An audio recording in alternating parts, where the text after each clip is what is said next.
Welcome to Stanford Neurodiversity Summit. Some of you may have participated all along in the summit. For those of you who just joined, welcome. We would like to let you know that all sessions are recorded and transcribed. The recordings are, you'll able to see, apologize. The recordings and the transcripts will be available approximately 2 to 4 weeks after the summit, and you will also able to see it at our website. All questions from the audience will be submitted through the Q&A function at the bottom of your screen. The moderators will try to cover as many questions as possible. Let's begin with our next session, putting PIP to work. The agenda for the session is to understand the background of paid internship program, also known as PIP, in terms of the role in the past, current, and future economy. Additionally, we want the regional center clients and their families to learn about how to utilize the PIP opportunities to reach long-term objectives. Now I'd like to welcome our first speaker, Stephanie Dignam. Stephanie is the Employment Service Manager for the Pomeroy Center in San Francisco. Take it away, Stephanie. Thank you so much, Mark. Hi, everyone. Thank you to Dr. Fung and the Stanford Neurodiversity Project for bringing together so many contributors. 1 second, let me pull this up.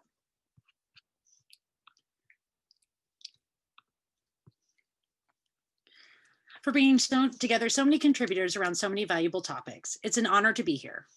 As Mark mentioned, my name is Stephanie Dignam. I'm an employment services provider for an organization in San Francisco, California. And I'm here today to talk a little bit about how to fit regional center funded paid internship programs into your employment plans and programming. For consumers and advocates, the Regional Center funded paid internship program is a great additional resource to other employment service programs like those traditionally provided by the Department of Rehabilitation and regional centers. Regional Center consumers and advocates do not need to take part in any other services provided through Regional Center to access the paid internship program. This is a service that is provided standalone from other resources and can be utilized throughout an individual's lifetime.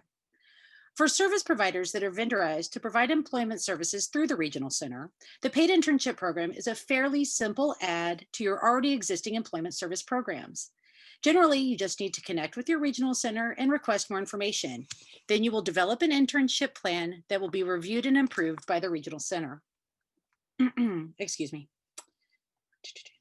The skills needed to support an internship are those similar to job coaching. Any staff that is currently job coaching should also be able to support a consumer engaged in a paid internship. The job coaching skill set is extremely transferable and in this instance, practically identical in delivery. As many of you know, job development resources can be scarce. The funding for job development is limited and it makes it difficult for providers to help a client find a job that is going to be suitable for long-term success in employment. The paid internship program provides an opportunity for organizations and companies to take on low-risk partnerships with a client that is funded for an internship. This is a great way to showcase skills and show how we as professionals can provide supports and accommodations in order to achieve the highest level of success for our clients. With that, we can then develop more routes to employment based on existing internships, increase skill sets, increase knowledge around supports and accommodations, and by increased outreach and relationship building through promotion of internships.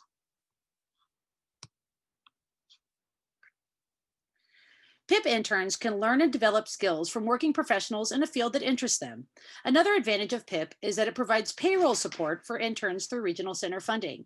This ensures that interns will be wage earners during the length of their internship. This allows interns to begin to meet their financial goals without first securing employment. With so many unpaid internships out there, this is a real advantage for Regional Center consumers looking to engage in employment.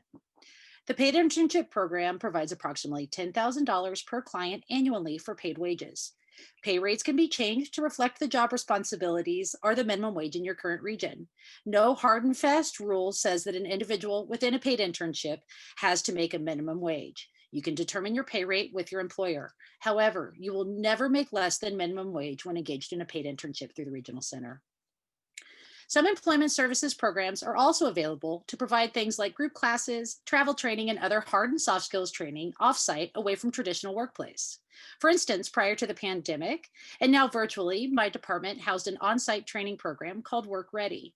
In that program, we would have group soft skills classes, employment discovery, and now an online employment forum where we discuss topics related to employment that have been affected by our current situation and how we might be able to navigate our goals during COVID and after. These types of services can be utilized by interns, consumers, and advocates as they begin to activate and implement internships and their employment plan. Currently, it is difficult to keep individualized custom employment services viable financially. Service providers can benefit from a diversified funding stream. This internship funding not only covers payroll, but also pays for job coaching.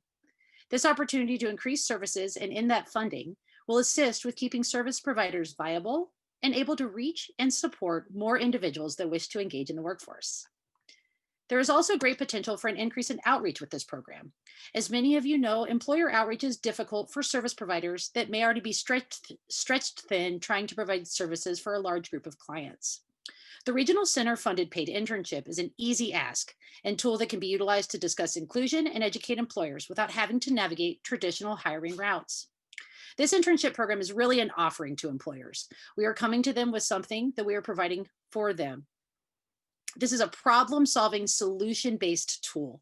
We are here to help employers increase productivity and task completion in their organization, while also increasing systems of inclusion, accommodation, and supports. It's a real win-win, in my opinion.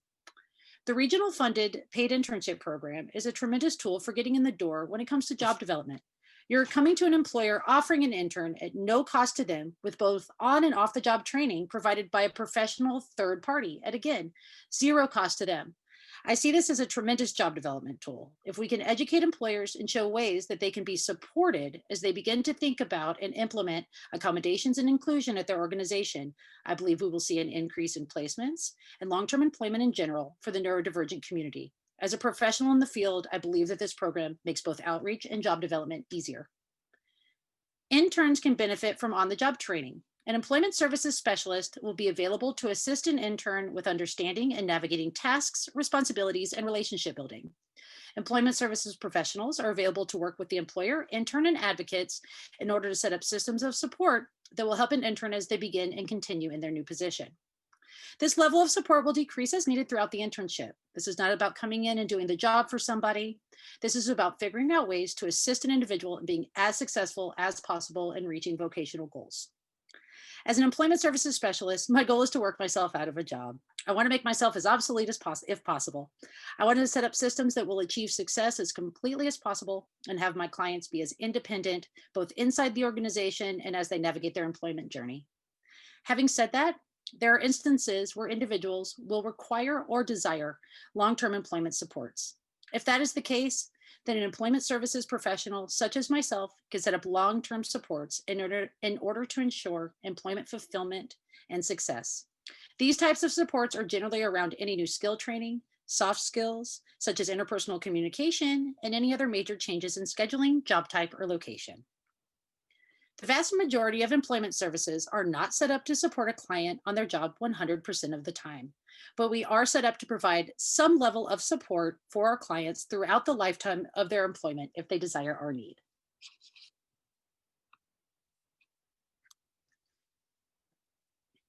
For all the wonderful things about PIP, and there are many, I believe that we should be mindful of a few pitfalls and strategies to avoid them. One thing that I think should be avoided is what I'm calling the internship loop.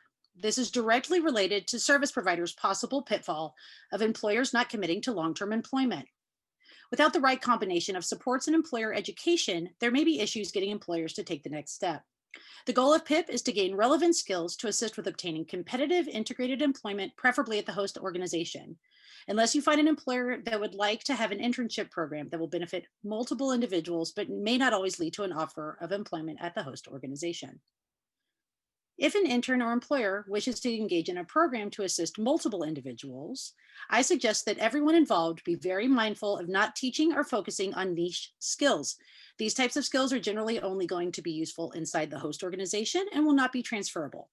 If an intern is going into an internship program and is not guaranteed an opportunity of a permanent placement, then the training provided should be something relevant to a broader job type and not specific to the host organization.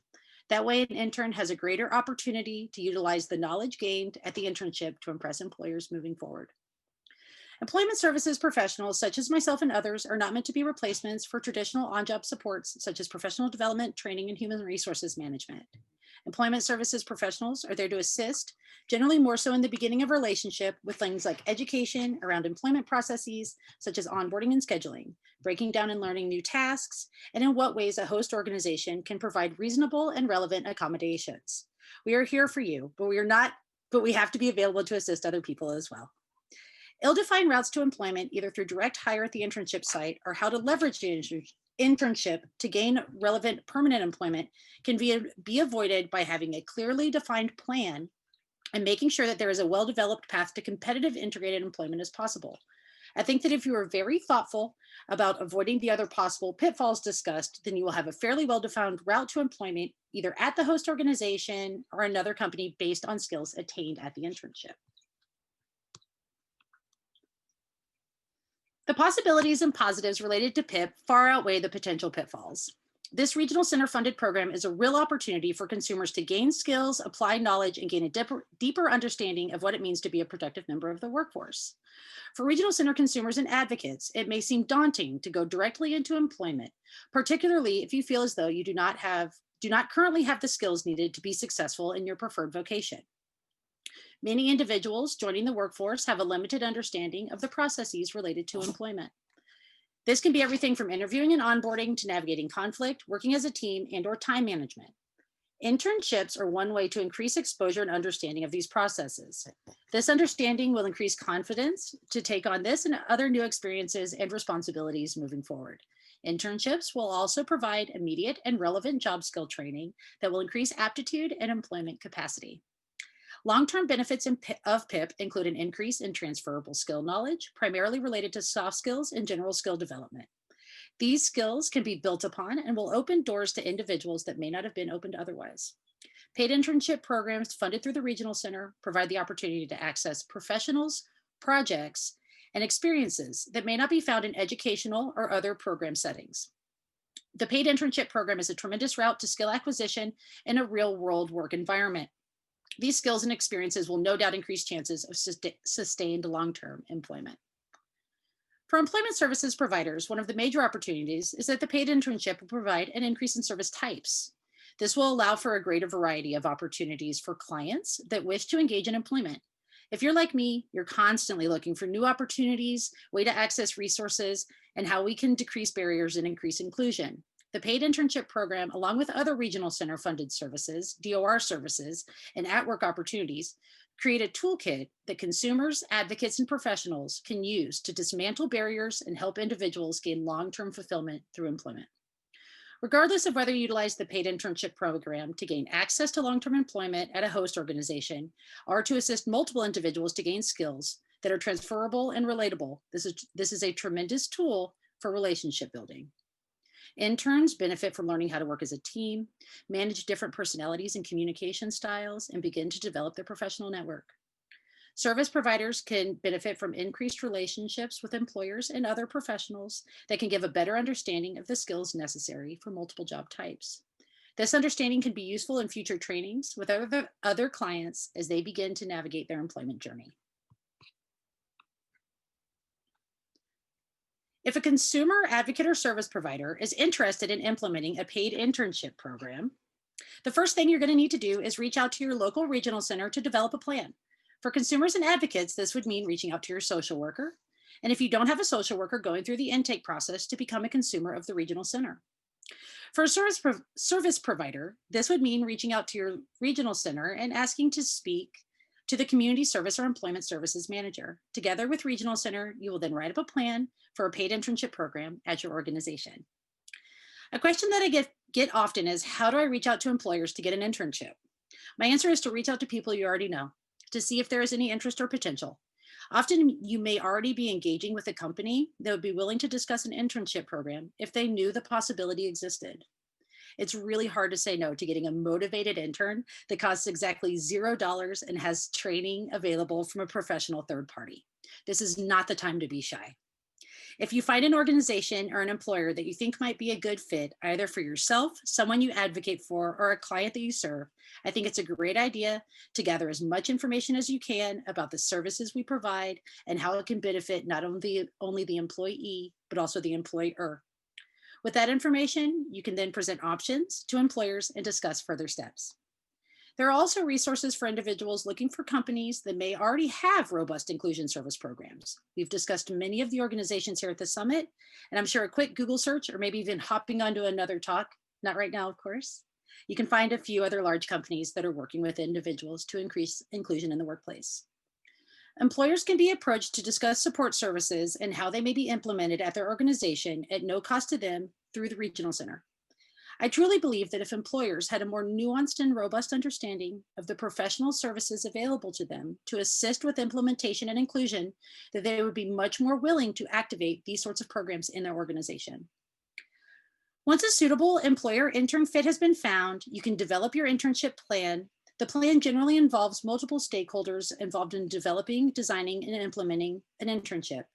This would mean that you would meet with an employer to decide what tasks and skills would be both needed and acquired at an internship and what responsibilities would be given to the intern. Then working with either a regional center social worker or combination of social worker advocates and employment specialists, a regional center consumer would develop a plan involving needed supports for the successful implementation and completion of the internship. A regional center employee or employment services professional will then develop a program budget that will reflect the rate of pay and the hours that a client will work. After budget approval, a client will be onboarded in a way similar that they would at any other traditional job. The next step is to get to work. Sounds so simple. I believe that it can be if we work together and leverage the services available to increase inclusion so that people can gain the skills they need to be successful in the job and highlight their true best and most authentic selves. I hope this helped. I'm available to answer any questions that you may have. Thank you all so much for your time. Thank you, Chris, so much for explaining about PIP. It's a very important program, and I hope more families learn more about it and talk to their service providers today. Okay, let's move along. Our next speaker are Sean Galvin and Kristen Bates. Sean is a manager at Golden Gate Regional Center, and Kristen Bates is employment specialist at Golden Gate Regional Center. Take it away.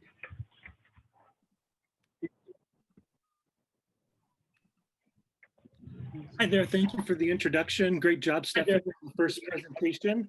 And as mentioned, I'm Sean Galvin, the manager of the Community Service Unit at Golden Gate Regional Center. And Kristen is going to do a quick introduction to Golden Gate. Hello, everyone. Thank you for being here and thank you for allowing us to present. Golden Gate Regional Center supports eligible individuals with developmental disabilities and their families in locating and accessing services that meet their needs. GGRC supports people who live in San Mateo, San Francisco, and Marin counties. Each individual eligible for regional services works with an assigned social worker to identify services that will help them achieve their hopes and dreams and support their needs. All right, next slide. Next slide. Competitive integrative employment.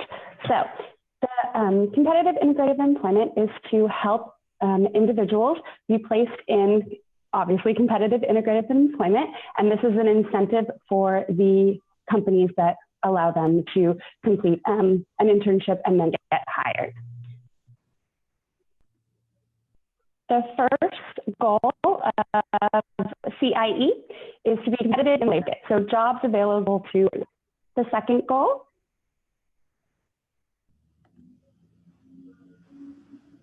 is it needs to be minimum wage or better.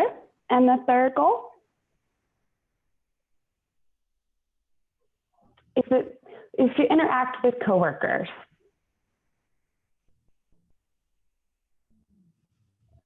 All right, and part of the statewide effort, I'll take this one, Kristen, the statewide effort to help us meet these goals. There's a 5-year plan that was developed by the Department of Education, Department of Rehab, and the Department of Developmental Services. And basically, there's collaboration to come work together on a local level and come up with our own local partnership agreement. So this is how we coordinate and streamline and hopefully work effectively together to put everyone on a path towards competitive integrative employment. I think that, yeah, perfect. And as we discussed, our local partnership agreements, that's a statewide effort, but at the local level, they really look to our local education partners, our regional center, and our providers to develop how we're going to put that global statewide plan into place at the local level. So we currently have 3 of the 26 and local partnership agreements in California, 1 in each of our counties. And what it's really important for is developing those relationships. Our programs and our systems have been somewhat siloed. So we're working towards, reaching across those silos, increasing communication, sharing ideas and resources and collaboration to hopefully lead to greater competitive integrative employment incentive.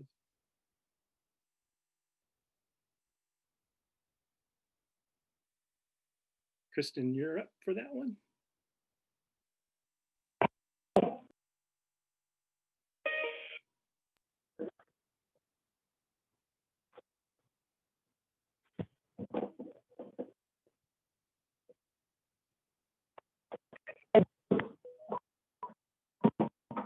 Internship program has $10,400 per year. The purpose of our paid internship program is for individuals to gain experience and then leading to a competitive integrative employment placement.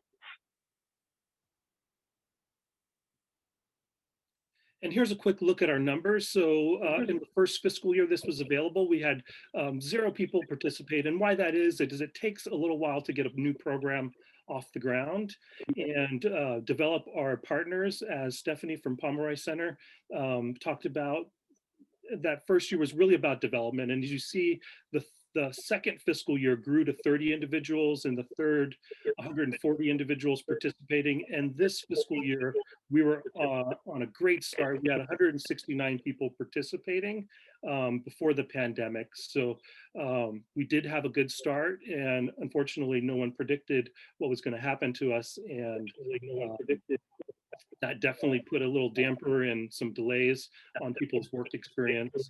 But we're hoping to restart that and get people back into these paid internships very quickly. And let me talk a little bit about a couple success stories. So it's a wide range of where these can be implemented. Mazzetti's Bakery, Franklin Templeton, we've had a number of them at UCSF. And one in particular that I wanted to highlight was at the California Academy of Sciences. We had an individual who was leaving high school and had extreme knowledge and passion for entomology. He had read every book he could get his hands on about the study of bugs. And previously, if you went to talk with an employment counselor about how to get into that type of field, they would have recommended, you had to go to college and get an education, which was all good advice. But for this particular individual, just simply had no interest in pursuing that.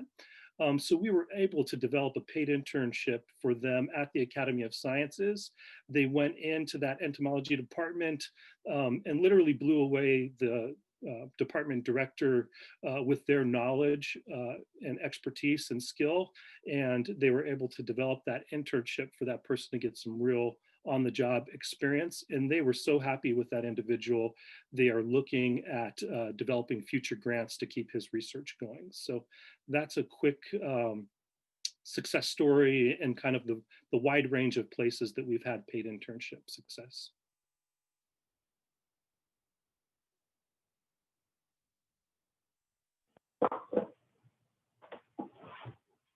And for competitive integrative employment incentive, employers will receive $1 incentive after the first 30 days of consecutive work, $25.50 after 6 months, and $1,500 after 12 months.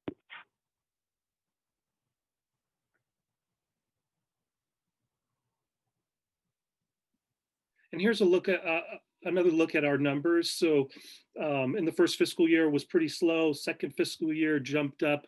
We had 180 people programs receive these competitive integrative incentives. And these are essentially bonuses, incentives that are paid for agencies that help place a person into competitive integrative employment. And there are three milestone payments, and it really are the carrot on the stick to help our providers, in an underfunded system, gain more funding and incentives for more placements they do out in the community.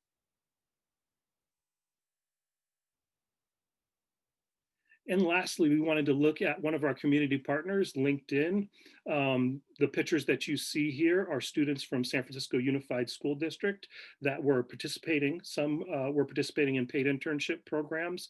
And we were able to develop a community engagement with LinkedIn to do what they call a rock your profile. So each of the students were able to work one-on-one with a LinkedIn employee, take a tour of their office, and really either receive one-on-one personalized advice on their career path, and either develop a LinkedIn profile, and if they already had a LinkedIn profile, fine-tune or tweak that to be more engaging to potential employers. So it was just a wonderful community event and exposing students that were entering into transition age and to get some experience with employers that they might not even thought about in the traditional path.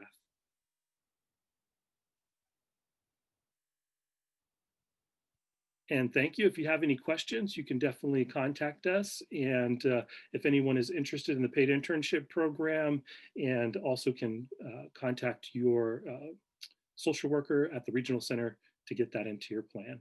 Thanks a lot.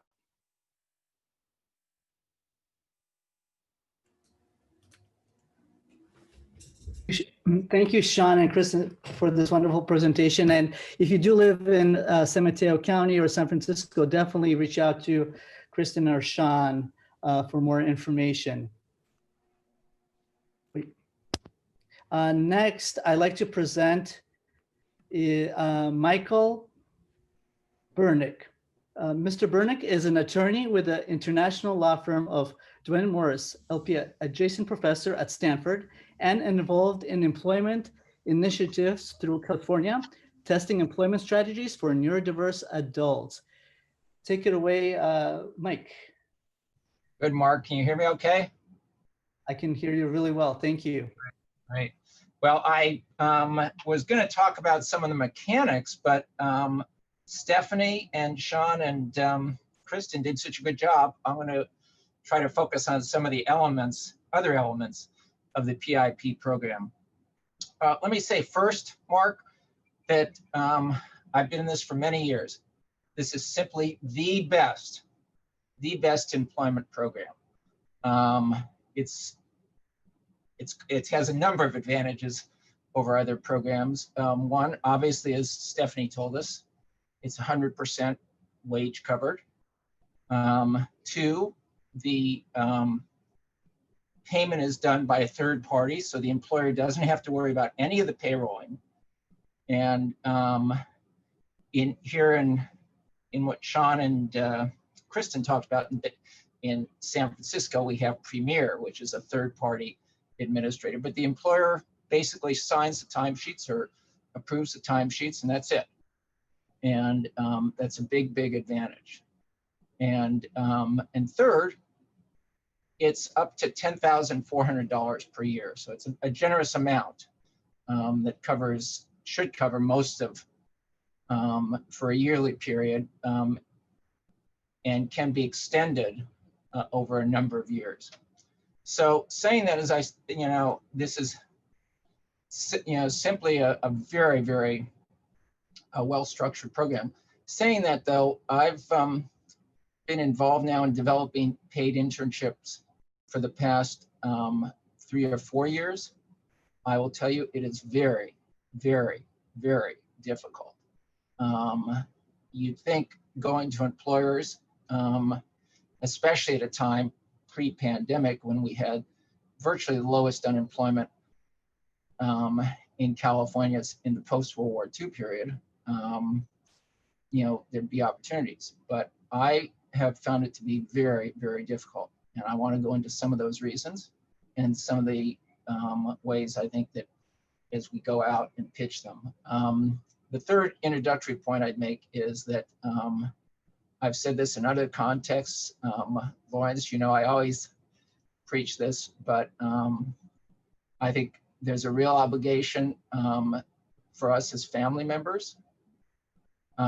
Stephanie and Kristen and Sean do an excellent job. They're out there all the time. But I think here, as in so many areas of autism employment, a lot falls and is the responsibility, frankly, of family members. And so when Stephanie talks about families reaching out, I would really emphasize that. I probably have contacted maybe 40 employers in the past year and a half. It really, in other contexts, we constantly hear criticism in today's society about helicopter parents. In this area, as well as so many areas of autism, I think we all need to be helicopter parents because it takes a real partnership of parents or family members, adults on the spectrum, and the professionals at Regional Center or Pomeroy working on this together. So while I'm listening to Stephanie and Kristen and Sean, I actually put together sort of 10 ideas I saw in terms of how to pitch this.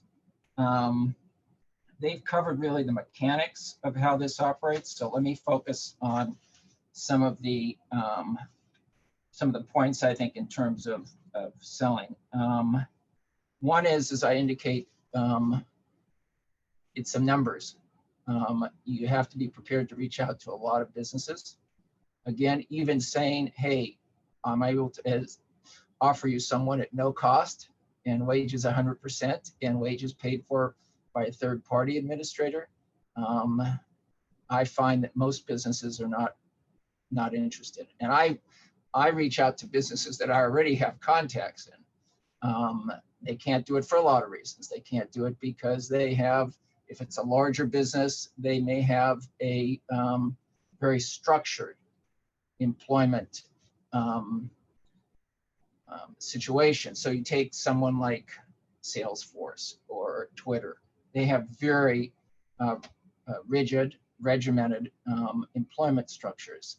So you go to them and say, hey, there's this opportunity to bring someone on. They say basically, well, we have our own networks. Also, the financial, for the large firms, the financial incentive is less important if it has any bearing at all. Stephanie and I, about right before the pandemic, Stephanie and I went to sit down with the San Francisco Department of Public Health and talk to them about the paid internship program. And she expressed interest, and the pandemic came, but I think with any of these government units, it's also a case of difficulty of both civil service rules and in terms of just the very regimented structure. So the first point I'd make in terms of developing a paid internship program is that it's numbers. You've got to be prepared to go to a lot of businesses and reach out and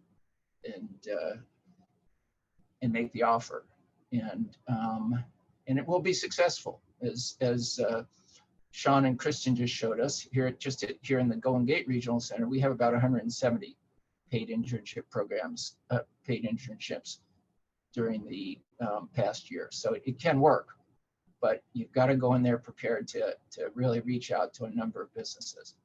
The second point I would say is working with Regional Center or Pomeroy or any of the providers to put together, I think, a 1 or 2 page description of the program and to get out to employers, because even as you describe it, people want some description in writing.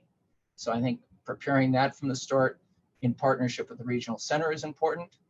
I think, though it's not a deal closer for the large firms, I do think it's worth emphasizing that this is no cost to employers. In the workforce system, we have other programs like on-the-job training that cover up to 50%, sometimes up to 70% of wages. But we really have very few that cover 100% of wages and over a period of time. And that's one thing this paid internship program does. And if, again, many employers won't be interested even at 100%, but it's a selling point that I think is important to start with. The second point on the selling, I think, again, the payrolling is very important. I find the fact that the third-party administrator, the employer has to do no payrolling. And for most employers, that's a big advantage. Obviously, for small businesses, it's a particular advantage. But the payrolling and the third point, as well as no cost payrolling, and then the job supports. I find that's another good selling point to employers. So those are three selling points. And then a fourth one that I didn't hear Stephanie mention, but I think is important, is that while we want this to turn into a long-term placement, it's not required. So the employer is not required to take on someone. And I think there's a big advantage if we can get our people just in for the work experience, paid work experience. There's a great advantage there. So those are the four selling points I've used in terms of going to employers. A fifth point about this is Kristen and Sean and Stephanie talked about this as hopefully leading into longer term employment. Even though it's called internship, I don't really like that term. It really isn't accurate. I think I've found it to be very good as a bridge. It can always be used. So if you have a regional center client, a family member or someone you know or someone you want to work with, or you yourself are a regional center client, this is always a bridge so that at any point it can be activated. So let's say you're working in some other field and a pandemic comes around and you're laid off. This can always be activated at any time. It doesn't go away as long as you're a regional center client. This is phone keys. As long as you're a regional center client, you can always activate this. And so I think less looking at it as at times it'll be an internship in the sense of hopefully leading to longer term, but it also serves a very important function I've found as a bridge, as in terms of if you're unemployed at any time, it's an opportunity to get paid work. And I believe, as Stephanie also mentioned, there's no limit on this. There's a limit per year of 10,400, but there's no limit to the number of years that you can do it. And so you can do it for 1 year, and maybe at the end of 10 or 11 months, your 10,400 is utilized. But then after a year period, you can start again. And the way the program is set up now, there's no time limit for the number of years. So that's what I find. I would say, just because I've been emailing Sean and Kristen on this recently, it's important to follow up on the payment.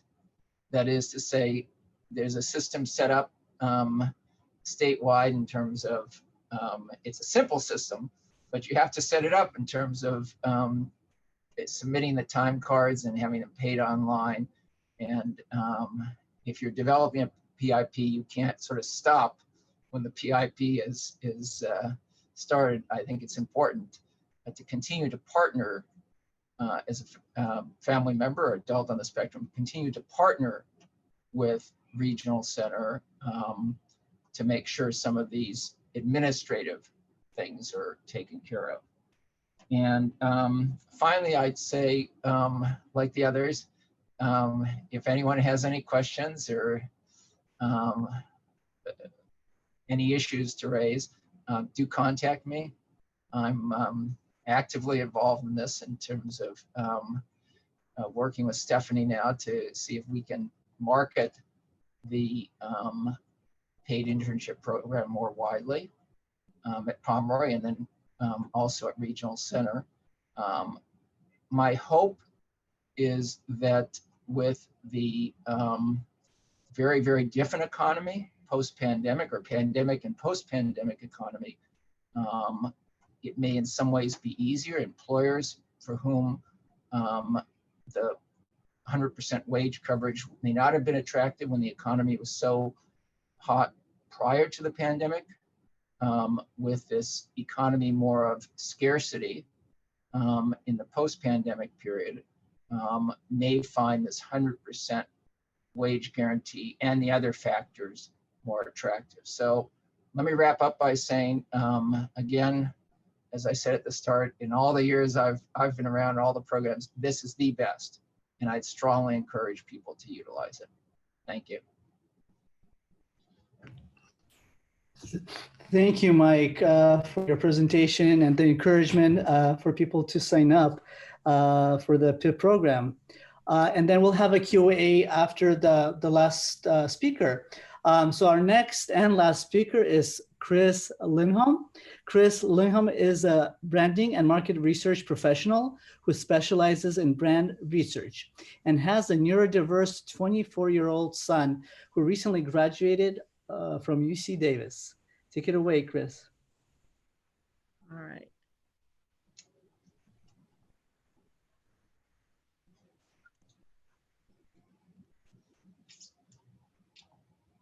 All right. There we go. Well, I am one of those proud helicopter parents that Mike just referred to.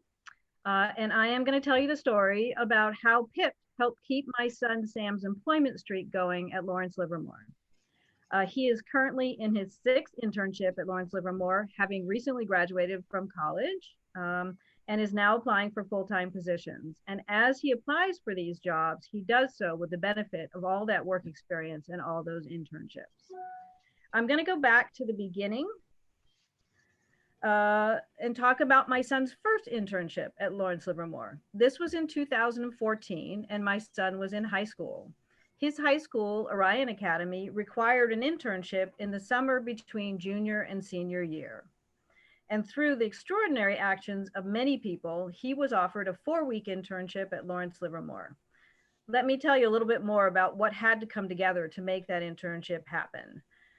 Sam took a summer course on Java in the summer of 2013 and asked his Orion counselor, Olivia, for an internship that built on those skills. Olivia called out at an Orion open house for any employers that might have internships to offer. And this extraordinary woman, Sharon Bobbitt of Lawrence Livermore, responded and said she might be able to make something work. She went back to her HR people to see if they could put something together. They did. They offered Sam a tech-focused internship within Sharon's department, which was finance. Sharon prepped the whole department really well, offering a very high level of supervision and support. The feedback on the time was that Sam performed well in his short internship. He was featured in their internal newsletter and got a lot of perspective of what it was like to work in a professional environment. We, as his helicopter parents, felt like we had hit the jackpot. Even if nothing else happened at Lawrence Livermore, we were thrilled with the experience he had and what he could now put on his resume. But Sharon dangled this tantalizing idea in front of us. She told us 2 things. that Lawrence Livermore likes to hire repeat interns, and that they continue you as an employee from one summer to the next, meaning that you do not have to reapply, which can be both time consuming and very expensive for Lawrence Livermore. She suggested that we ask for another summer internship in late 2014 for summer 2015. We did that and were told that nothing was available. We concluded that that was that, and we were still grateful for the experience that he had had in 2014. But we asked again in late 2015 about an internship for summer of 2016, and we were thrilled and surprised that they said yes. The summer of 2016, Sam worked in the computation department under a great mentor named Matt Toomey. Sam created an iPad app for the HR department and received the Blue Ribbon Award for top 10% of all college interns at the lab. When we asked for another internship in late 2016 for 2017, they said yes again. We were on a roll. He again worked in the computation department with the same great mentor, this year doing JUnit testing. When we asked again in late 2017 for an internship in summer of 2018, they said yes again.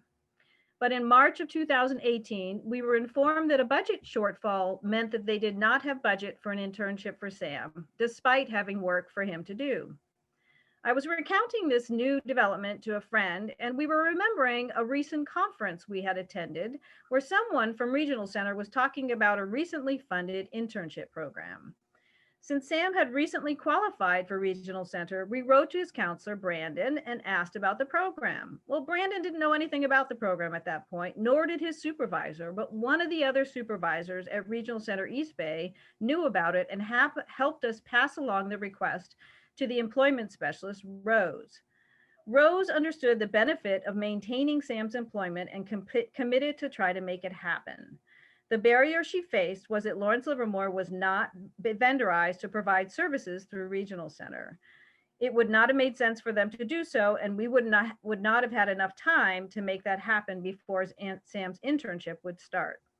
After a lot of effort, Rose found an organization that was already vendorized with Regional Center that was willing to take on the payroll piece, which actually was Premier, the same as Golden Gate, I guess, uses. So we were back on. In 2018, Sam had his fourth internship with Lawrence Livermore, again working with the computation department, but this time Regional Center paid for the internship through the PIP program. This experience was successful enough that Lawrence Livermore was able to sponsor about 20 additional internships in 2019, including one for Sam. This time, Sam was working for the National Ignition Facility, which has the world's largest lasers. Sam's job was to improve the dashboards and indicate how the laser is working and to ensure that they can better control the sensors and motors for the laser. We heard in late 2019 that they were interested in continuing this work into the summer of 2020, and this time they got lab funding to continue the work. Sam ended up graduating a quarter early from UC Davis this past June and was able to pick up where he left off from last summer's work. That is where Sam continues to work today. The fact that he has had continuous employment means that while Sam applies for permanent jobs at the lab, he does so as an insider. This is a great benefit. Also, over the years of continuous employment, Sam has benefited from advice and counsel from his several mentors. They have been particularly helpful in helping him choose his college major and transfer college.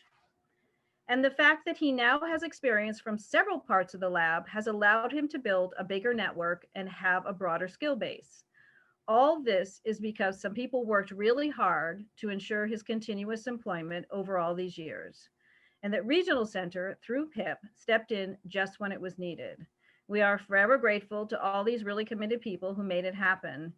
And we try to share the idea of pursuing PIP internships whenever we can. This was actually a topic of discussion in our group from our recent Stanford Design Thinking workshop. As we were reviewing different ideas, we were thinking, what kind of PIP internships could we create with this idea?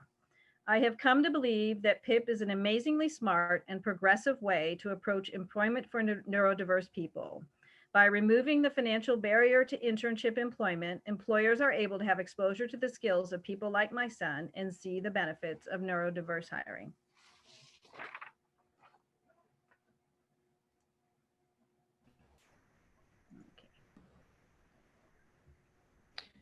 Thank you, Chris, for your wonderful story and success of your son. If you're sitting and listening to this, if you're a parent or a job seeker, please call your local regional center organization and ask more about PIP. Now, Dr. Fang will conduct the Q&A. Take it away, Dr. Fang. Thank you, Mark. Thank you all the panelists who have already talked a lot about the benefits of the PIP program. It's a really important program for our community. There are some details that some audience is asking. So maybe I'll ask Stephanie to answer the first couple of questions. So these are all related to the relationship between PIP, Regional Center, and DOR. So if you can kind of describe so that the audience can disentangle the relationship. Okay. Well, I will do my absolute and very best. Okay, so this could be somewhat complicated, just navigating these resources, and we all understand that. One way that I can see kind of PIP working hand in hand with the Department of Rehabilitation is the space that happens between what we call situational assessment and work adjustment and placement. Right. So when you enter into the Department of Rehabilitation, if you've never worked before, you go through kind of what is considered a situational assessment. Generally, as a service provider, that's a first step for me. If I've never met you and we're building out a relationship, I generally want you to go through that assessment phase. And then typically, if you need more training, you'll go into what's called work adjustment training, right? And that's training funded by the Department of Rehabilitation that generally happens either on site or in a very supportive environment during that time. Then if you're either having issues finding that permanent placement, because we typically go into what we call employment services at that time, which is a placement-based service authorization. If it's taking us a little bit longer, or maybe we're having some sort of, we're seeing barriers around getting that placement, the PIP is a great resource to kind of bridge the gap between the end of your training period with the Department of Rehabilitation and then that permanent placement that we can get, right? Which then rolls into the job coaching that we get from DOR, and then potential long-term supports and job coaching that we will then again access through GGRC. So to break it down, right? You go to DOR, and then we go to GGRC for a PIP, and then we go back to DOR for services and placement and a little bit of job coaching, and then possibly back to GGRC for that long-term support. I know it's confusing. I'm happy to share my contact information to help kind of navigate and pull apart all the threads of that with any of you. Well, Lawrence, I would say that's a good explanation. I think, Stephanie, they're also complementary in the sense that I've found that DOR and Regional Center actually work together. They will, you obviously want your DOR case manager and your Regional Center, or in this case, it would be Kristen, to work together. But, you know, in the one case, for example, DOR is providing the job coach while Regional Center is providing other services. So I see them as complementary, Stephanie, and really on a case-by-case basis. Mike, I couldn't agree more. You're absolutely correct. We can run some systems. I've done it. I've run a placement at the same time as running an internship where we have somebody in an active internship that might not lead to a permanent placement. And we are also at the same time actively working with DOR on that permanent placement. So Mike is absolutely correct about that. Yeah, so definitely it's case by case. One thing is you have to be a client of the Regional Center to receive Regional Center benefits, and same for DOR. You have to be a client of the DOR. So for those that are clients of both, then you have that question.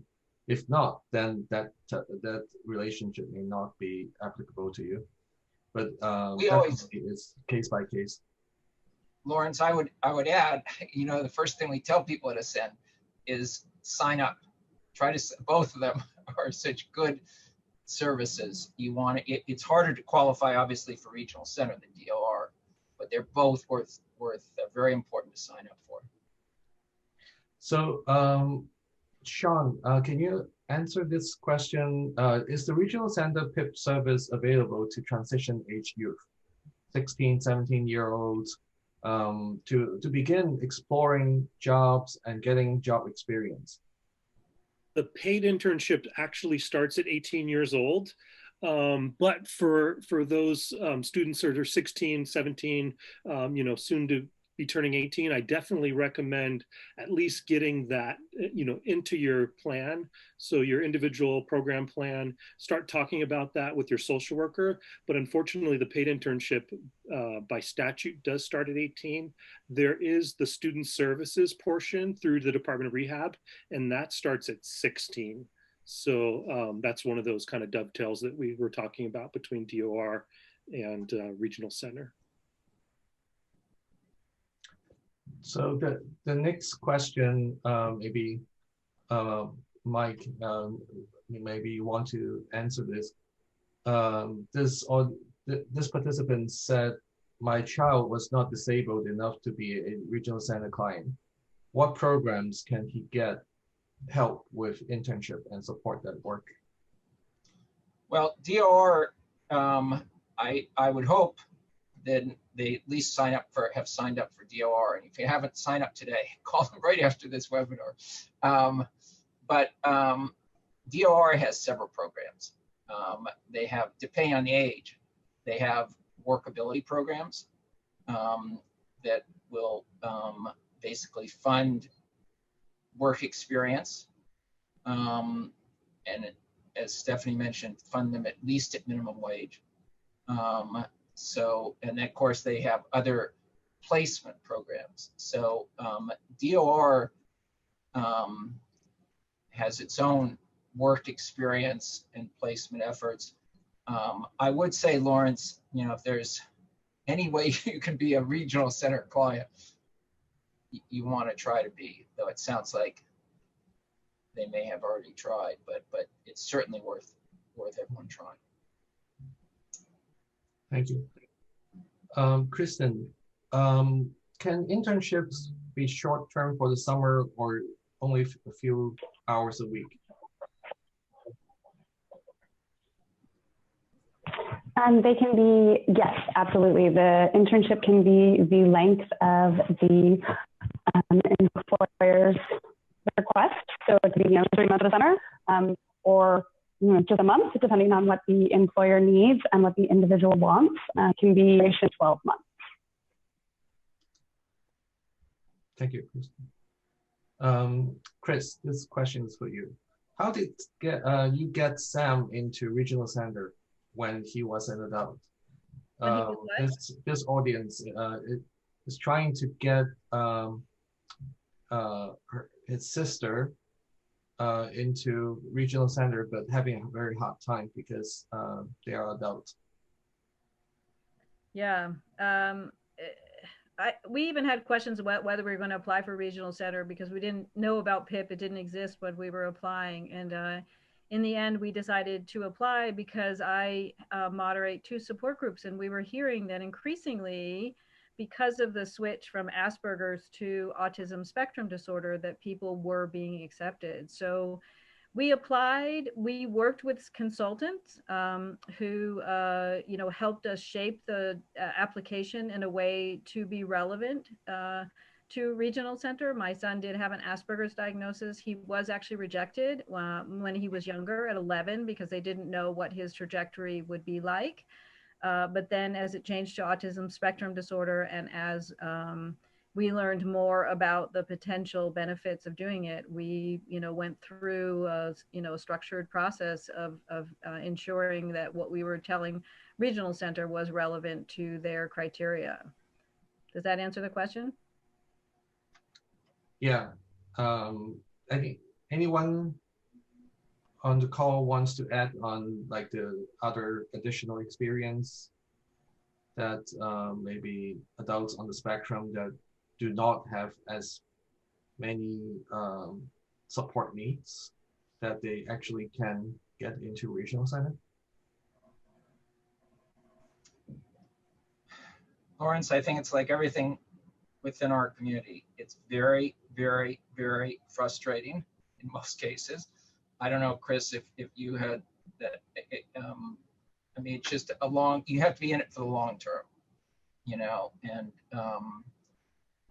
maybe Sean and Kristen can say something about the appeals process, but, you know, I know families who have been turned down initially and, you know, have been able, especially if they follow a path that what Chris said is really the right way to do it. If you have the resources, but that's what you want to do. Yeah, people are made eligible for services even though they're over 18. I mean, there does have to be documentation on diagnosis and things like that. If you do, you know, get denied and there's an appeal process, they tend to put in what would be needed in that appeal.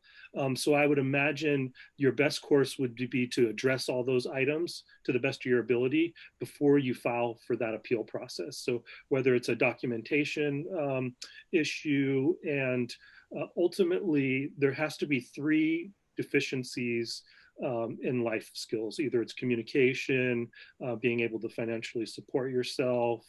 You know, I don't have the whole criteria in front of me. Intake's definitely not my specialty, but there definitely has to be 3 life deficiencies. Thank you, Sean. For the audience out there, please submit your question with the speaker's name in the very front so that we can easily sort it. Lawrence, let me add, you know, we've been doing some work at the Stanford Neurodiversity Project looking at numbers in terms of what are the employment rates for adults with autism. And of course, for regional center clients. And the most recent data shows how low they are, actually, under 20% in most cases. But it is autism really driving the growth in population at regional centers. You know, 20 years ago, autism we were a very small part of the regional center. Now, I think, and Sean and Kristen, you can, but I think even at GGRC, of the new entrants or new clients, were about 1/3. Stephanie, what happens if after starting internship and someone does not feel right, it's not a good fit? Can they change to a different employer? Absolutely. One of the best parts of how we're doing our job now is everything's individualized, right? We're able to really, really look at what an individual wants, what will fulfill them, and what's going to be best suited for them moving forward. And so just like anything else, right? If you get into a job or an internship and you don't enjoy it, we can switch it up. But just like with anything else with the government, there will be some paperwork. Luckily, it's not too complicated. So if you do get into an internship and you don't enjoy it, we are absolutely able to switch that up for you. Thank you, Stephanie. Sean or Kristen, this is addressed to you. If regional center doesn't have an internship based on the students who are of interest and expertise, then how do they access the paid internship program services? Regional center pushes towards DOR and vice versa, saying that they don't have internships for short duration like summertime or area of interest. How do we go about creating jobs for our kids based on their strengths and interests? Well, I think one of the points that I should make is that each regional center operates independently. So they may be implementing the programs slightly different under the same structure and rules of the length of internship, the $10,400, but they may be implementing it slightly different. Each regional center should have an employment specialist. So I would definitely recommend, one, reaching out to your social worker at that regional center, but also asking if you can invite the employment specialist to come do some person-centered planning and start putting together kind of a roadmap of the plan of the opportunities that might be out there, and then assigning some accountability to who's going to follow up where to develop those relationships. So I think it all starts with that plan, seeing that vision, and then the social worker should be helping you to gather some resources to help put that plan into action. And if I can add some suggestions to that, we've had parents have luck using their own personal network just to reach out and find internships. It's a very compelling offer to go to an employer and say, I can give you some free labor. And you probably know people who have all sizes of companies that can benefit from that free labor. So I always encourage parents in our support groups, just, start asking around, start using the networks of the support group. And, they work for lots of companies, and just start approaching them and saying, can you make this happen? And you might be surprised. As I said, at Lawrence Livermore, my son did it one summer, and then the next summer they were able to offer 20 internships through PIP. So it really can work. It's a very compelling value proposition for most employers. Indeed, very well said.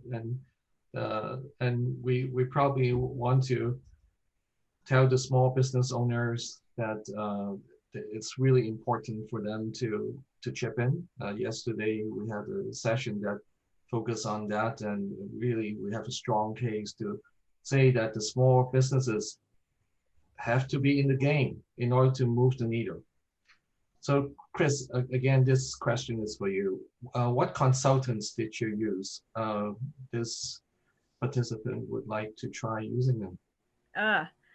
This was a local consultant in the East Bay named Dr. Nancy Perry, and she does work with people on writing and writing their application and making it relevant. I think as people at Regional Center have to review a lot of applications, they would appreciate as well that the application be targeted to the things that they are most interested in looking at. So feel free to contact Dr. Nancy Perry. She's out of Berkeley, but I'm sure there are others in your area as well who specialize in Regional Center applications. Mm-hmm. This question is for Mike. How do you advocate to an employer for a paid internship program when the employer is not interested in the operational overhead? Do you discuss social impact value, bring uniqueness, what business case where values works best? Well, I think Chris hit it best. You got to go out to your it's up to the family member. We all have to be helicopter parents, despite what much of society says differently. We all have to do that. It is a matter of going out. And as I said, I probably, for the most recent round, my son was working prior to the pandemic, and then was, wasn't working. And so I said, well, this paid internship program is the best. So I'm going to go out and pitch it. So I did, and got mainly rejections. It's true that it's a good value proposition, but especially during the pandemic, but even before the pandemic, employers, it's just not, even with 100% subsidy, it's not an easy sell. So I probably, as I say, contacted at least 20 businesses. These are people I know. Again, Chris is right. You go start with your network. People, I said, look, can you, it doesn't cost you anything. We have this third-party administrator, but most people say, hey, in terms of the pandemic, they say, look, we don't have anyone in the office anyways. But even again, before the pandemic. So it is a matter of using your networks, persistence, and pitching, I think the three main pitches have to do with the no cost, the 100%, the payrolling, the fact that there's a third-party administrator, and that there's no long-term commitment. That it can be looked upon as work experience. You're not committing, even if it's something we may want down the line to achieve. You're not committing. So those are the three I use, Lawrence. If I may, I think another add-on to that, especially if you're able to engage with an employment services provider such as myself, that we will provide that on-the-job training, off-the-job training, and then also provide that very much kind of professional support around accommodations, supports, and inclusion. And that costs that organization nothing. So that's a big. You're right, Stephanie. I would add that as the fourth one. Those four. I'd also like to add to that I think it also is good business, and it's really part of the value proposition as an employer, that if you hire people with disabilities, that it's proven that there's lower turnover, there's better value on return. It's just good business practice. And I think also, demonstrating that to employer that, we'll have this internship come in there and demonstrate that there's an actual value proposition to this. It's not just charity as well. So. Mm-hmm. Yeah, and right now, 1 in 54 in the country has autism. So chances are a lot of people actually have a family member or know someone that's on the spectrum. And when these people that have some personal reason why they want to be the employer that would give people on the spectrum a chance to do internships, those people are probably the first ones that we should be asking first. So the question is whether or not your network has that. And if you don't, then it's a little bit tougher. So find a network that has other parents supporting you would be very helpful. So the next question, probably Kristen or Sean, can you answer this question? This one says the CIE and the work at the state level to develop the blueprint is so important, but has driven focused funds away from supported employment and similar programming. It can mean those with intellectual disability, developmental disability, and who may benefit from more intensive job development and coaching that they can be left out. So the PIP seems an excellent opportunity for individuals to bridge just that service gap. Can you speak to how PIP can help provide such supports and to meet this underfunded need? Well, I think the PIP program is essentially covering the wages for a person to get an opportunity and demonstrate that they have the skills for that employer and hopefully get hired in the end, right? So the part that I think the question was getting at is the additional supports, whether it's job coaching or a different model, traditional supported employment or a tailored day service.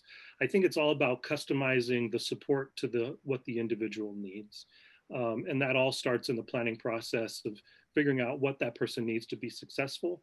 And ultimately, if it's a good job match, there may be less supports, but inevitably things will happen, things will change in that employment arrangement, whether it's a new supervisor or new tasks. So, the support for the person on the job can fluctuate, right? It can increase when a person needs it, but that's really just communicating those support needs to the entire team. Mm-hmm. Stephanie, these couple is for you. So first of all, are you a vendor for the DOR? Yes, absolutely. I'm vendorized to provide employment services through DOR.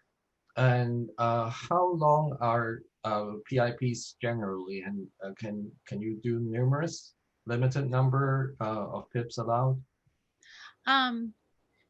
honestly, again, because we're able to access such individualized service programming, we can have PIPs that go for a year. We can have PIPs that go for as little as a few months. Sean or Kristen could speak to an actual cap on the amount of internships you can have, but as far as I understand it, you can have multiple. But again, you don't want to get caught in the internship loop, right? We're not trying to just be in internships forever, right? We want there to be something at the end here, right? It's a wonderful carrot, but we need to get there. And so again, I think internships can be very much accustomed to your needs at the time, and you can have multiples depending on changing needs. One thing that's so wonderful too is, say you want to switch careers, internships are a great opportunity to learn those new skills, so you can do a switch up as well. Mm-hmm. If I can comment on Lawrence Livermore, they have ones that go, people spread it over the course of the entire year. But at my son's salary, he was only able to do about 8 weeks, you know, and they set the salary at Lawrence Livermore. So it can be as short as 8 weeks or as long as the whole year. Mm-hmm. So, Lawrence, go ahead. Yeah, so maybe you can answer this, Mike.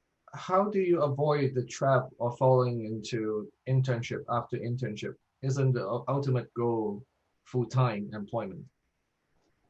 Look, at nothing, in my experience, nothing would be better than full-time steady employment. And that's why my son and I have applied for about 40 state and city jobs over the past 3 or 4 years.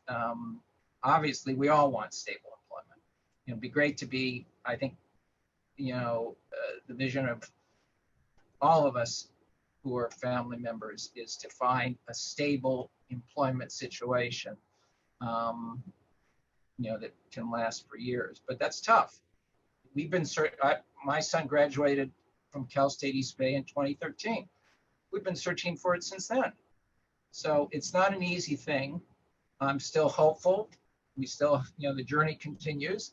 But it's very tough to get. And in the meantime, yes, you want to avoid internship after internship, as Stephanie says, but for the short term, as you know, in terms of somewhere to go every day and paid work, and my son gets a great deal of, I think, esteem and pleasure just having some place to go and saying he's in a job. That is important.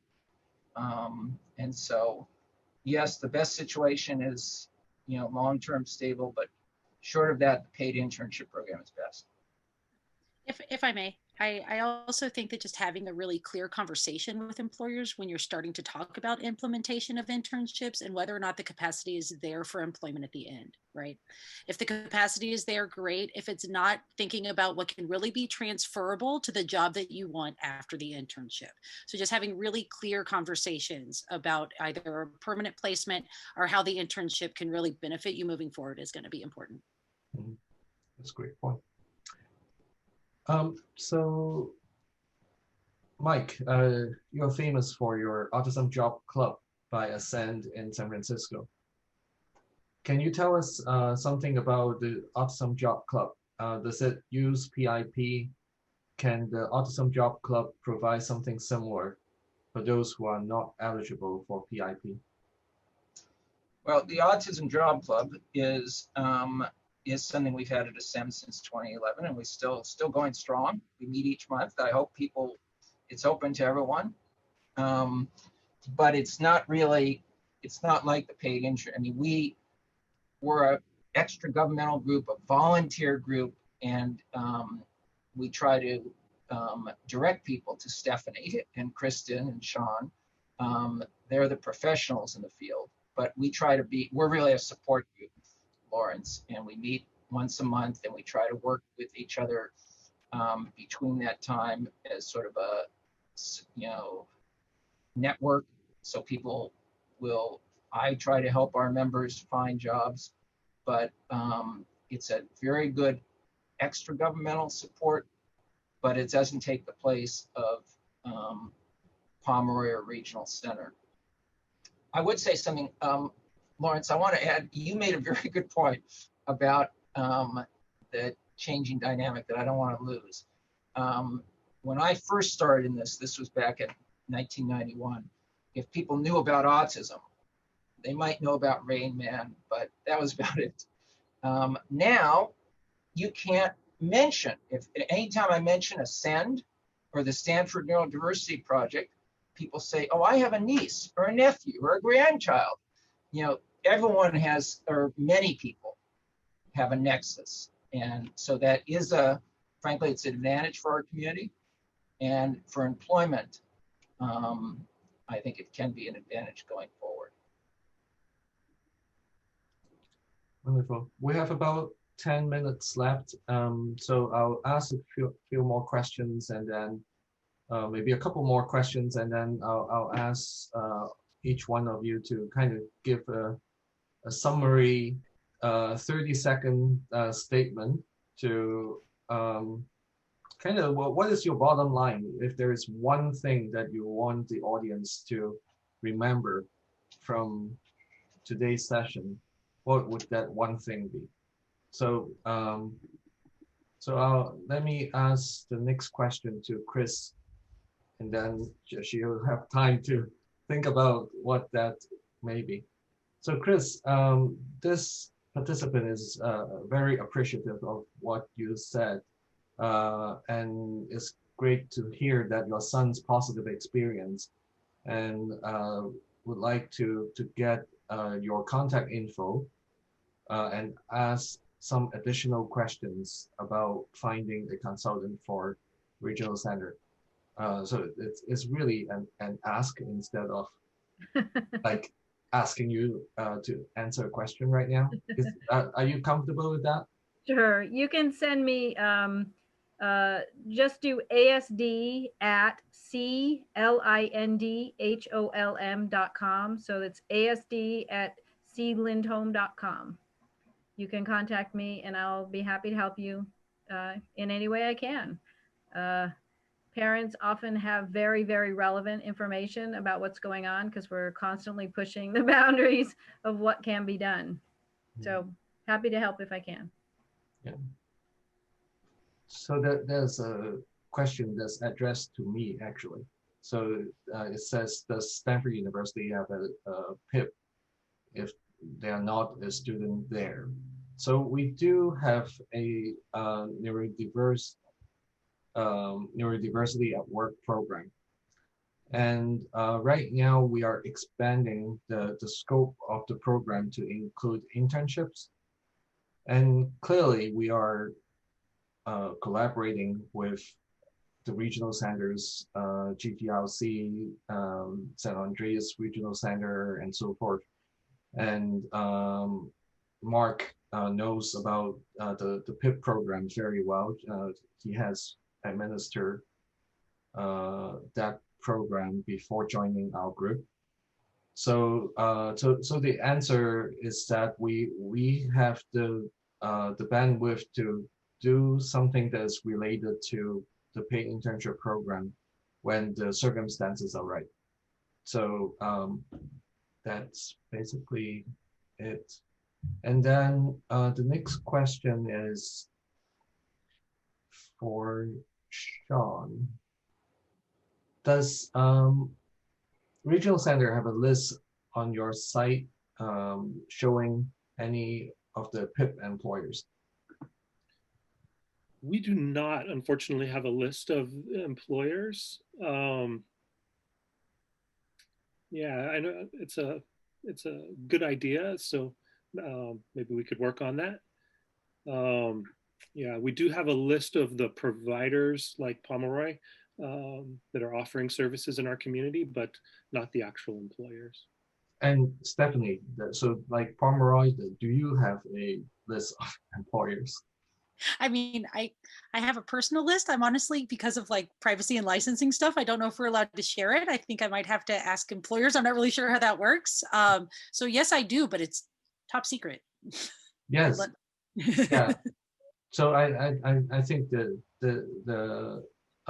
employers, if they feel this is going to be beneficial for them to let others know that they are doing good work and they are working with individuals on the spectrum, I think we may be able to convince some employers. Okay, so oftentimes when consumers say they want a job, their regional center worker will send them to the Department of Rehab. If the consumer doesn't pass the Department of Rehab's assessment, the consumer is considered not employable. What specifically should a consumer ask for from the regional center? For example, should they ask for supported employment or job coach or something else? Kristen or Sean? I can take that one. Yeah, I think, the state has an employment first policy. I think most of the regional centers in the state also have an employment first policy. So I would just start with getting that goal into the plan. And I have a quick story about a person who had the similar experience. They were, essentially told that they were not ready for employment through the Department of Rehab typical assessment process. And they were working with another provider who was able to develop a paid internship at a biopharmaceutical company. That person went in, did 3 months of internship, and then they were able to be hired. The employer, hired them after the 3 months, and then we were able to go back and get that case reopened with the Department of Rehab. So it's really an awesome way to demonstrate actual on the job that the person's ready rather than an assessment. Assessments are great, but sometimes they don't capture, as much that you can do in 3 months. I would also suggest reaching out to DOR and seeing if they have a vocational special counselor that works specifically with regional center clients. They might have somebody there that does that specific work, and so they might be better able to assist you as well. For the audience out there, if you feel your questions are not answered yet, it's because we have really way too many questions out there. So I apologize for not being able to cover all of them. There are another like 40 questions that are not answered, but our panelists here are really working so hard on giving us answers. So please bear with us. Now I'm going to ask each one of you to give the 30-second summary statement. Maybe we'll go alphabetical order. Kristen? It's going to be by last name. It's going to be by last name. Okay, I would say the bottom line is the PIP is a great experience. It gets your foot in the door. It proves your skills on paper, not in just some theoretical, hey, this is our plan type thing. I think it's the best thing for especially the young and people that need the experience and the work experience on paper. And I think the PIP leading into the competitive integrative employment is really a great state or a great GGRC. Thank you, Kristen. Mike? Yeah, I would add, Lawrence, as part of the recovery stimulus that I think is likely coming early next year. As you know, Lawrence, a number of us have come together to form this Autism Full Employment Act, and we have an Autism Full Employment Coalition. So the hope is to expand and broaden opportunities like paid internship program, and anyone who's interested, I'd ask them to contact me. We're trying to build a statewide and national effort. Thank you, Mike. Stephanie? I think the bottom line is that there are resources to help you achieve your dreams. I think that you shouldn't give up. If there's something that you want to do, you can do it. You have a network, just like Chris mentioned, just like Mike mentioned, generally is going to be the people right next to you. So reach out to them, leverage the services that are available to you, and you can really make a lot happen for yourself, truly. Sean? I just like to leave a lasting thing that everyone is employable. It's just all about finding that right fit and that passion and being person-centered and finding success for everyone. It's definitely possible, one person at a time. Yes. I think PIP is an incredibly powerful program, but you have to be prepared to work it. So, as a parent, I would encourage you to use your own network, as I said, the companies you work with, other parents, vendors that you've done business with in the past, really thinking about as broadly as possible, where you can get the type of employment that is of interest to your person. Thank you all. We have learned a lot about the paid internship program now in the last hour and a half. It is definitely not straightforward in some cases, but it can be really, really beneficial for many. So hope a lot of the participants of this summit can start thinking about this and acting on this. So with that, it's 2:30. Our next session is going to start at 4:30. The title is Diagnostic Disparities. So hopefully we'll see you in 2 hours. Thank you, Lawrence. You're welcome. Bye. Thank you, everyone.